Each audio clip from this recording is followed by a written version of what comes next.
When you don't eat enough carbohydrates, you force your body to burn more fat. However, this rise in fat burning is often misconstrued as a greater rate of net fat mass reduction on the body. But that ignores the fact that on a ketogenic diet, your fat intake shoots up as well. The question is, what happens to your overall body fat balance? You can't empty a tub by widening the drain if you're cranking up the faucet at the same time. Low-carb advocates had a theory, though, the so-called carbohydrate insulin model of obesity.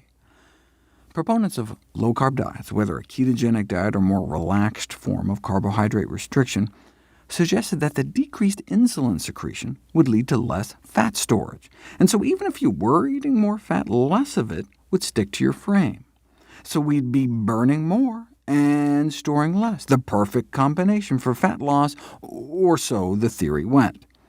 To their credit, instead of just speculating about it, they decided to put it to the test.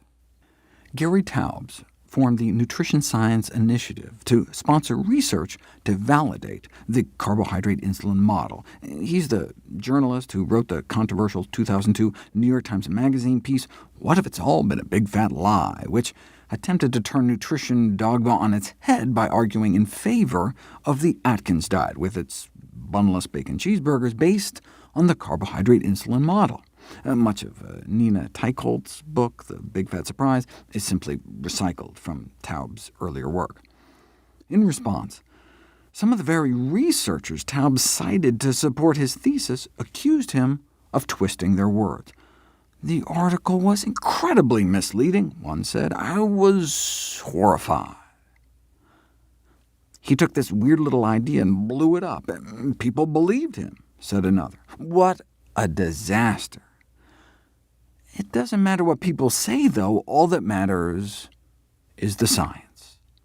Taubes attracted $40 million in committed funding for his Nutrition Science Initiative to prove to the world you could lose more body fat on a ketogenic diet. They contracted noted NIH researcher Kevin Hall to perform the study. 17 overweight men were effectively locked in what's called a metabolic ward for 2 months to allow researchers total control over their diets. For the first month, they were placed on a typical high-carbohydrate diet, 50% carbohydrate, 35% fat, 15% protein. And then they were switched to a low-carb ketogenic diet, only 5% calories from carbohydrate, 80% fat, for the second month. Now, both diets had the same number of daily calories. So if a calorie is a calorie when it comes to weight loss, then there should be no difference in body fat loss on the regular diet versus the ketogenic diet. If Taubes was right, though, if fat calories were somehow less fattening, then body fat loss would become accelerated. What happened instead, in the very study funded by the Nutrition Science Initiative, was that body fat loss slowed upon switching to the ketogenic diet. Wait, why do people think the keto diet works if it's actually slowing fat loss? Well, if you just looked at the readings on their bathroom scales, the ketogenic diet would seem like a smashing success. They went from losing less than a pound a week on the regular diet in the 2 weeks before they switched, to losing 3.5 pounds within 7 days after the switch to the ketogenic diet. But what was happening inside their bodies told a totally different story. Their rate of body fat loss was slowed by more than half. So most of what they were losing was just water weight.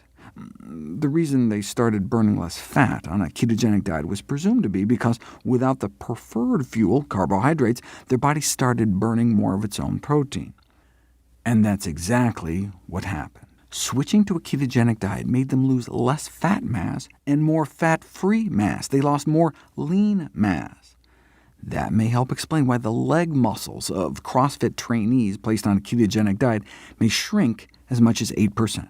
The vastus lateralis is your biggest quads muscle in your leg, shrunk in thickness by 8% on a ketogenic diet. Yes, the study subjects started burning more fat on the ketogenic diet, but they were also eating so much more fat on the keto diet that they ended up retaining more fat in their body despite the lower insulin levels. This is diametrically opposite to what the keto crowd predicted, and this from the guy they paid to support their theory. In science speak, the carbohydrate insulin model failed experimental interrogation.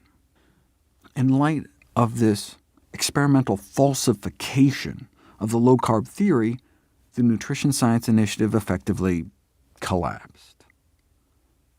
But based on their tax returns, not before Taubes and his co-founder personally pocketed millions of dollars in compensation.